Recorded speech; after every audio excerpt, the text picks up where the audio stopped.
One night, Henry and Gordon were alone with James. Although Sir Topham Hatt was beginning to think well of him, whenever a chance came, the other engines would talk of nothing but bootlaces.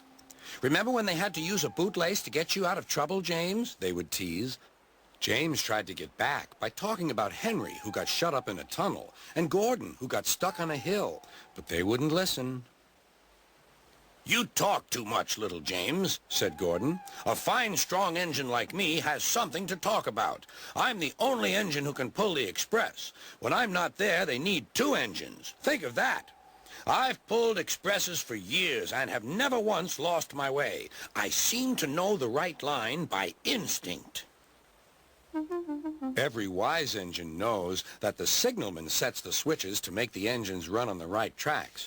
But Gordon was so proud he had forgotten.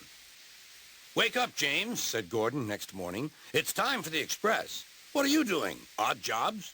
Ah, well, we all have to begin somewhere, don't we? Run along and get my coaches. Don't be late."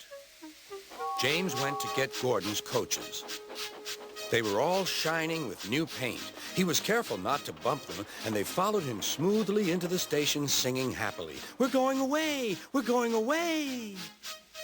"I wish I were going with you," said James. "I should love to pull the express and go flying along the line."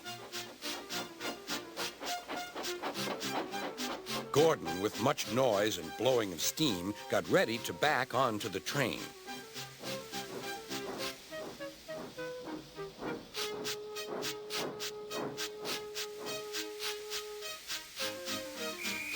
Sir Topham Hatt was on the train with other important people, and as soon as they heard the conductor's whistle, Gordon started. "Look at me now," he puffed, and the coaches glided after him. "Whoop, whoop, whoop, whoop, whoop. Goodbye, little James. See you tomorrow." James watched the train disappear and then went back to work. He pushed some freight cars into their proper sidings and went to fetch the coaches for another train. James had just brought the coaches to the platform when he heard a mournful noise. There was Gordon trying to sneak into the station without being noticed. "Hello, Gordon. Is it tomorrow?" Gordon didn't answer. He just let off steam feebly. "Did you lose your way, Gordon?" "No, it was lost for me. I was switched off the main line onto the loop. I had to go all round and back again." "Perhaps it was instinct," said James. All the passengers were shouting at the ticket window, "We want our money back." Sir Topham Hatt climbed onto a cart and blew the conductor's whistle so loudly that they all stopped to look at him. Then he promised them a new train at once. "Gordon can't do it. Will you pull it for us, James?" "Yes, sir. I'll try." So James was coupled on and everyone got in. "Do your best, James," said Sir Topham Hatt. Come along, puffed James. "You're pulling us well, you're pulling us well," sang the coaches. "Hurry, hurry, hurry," puffed James.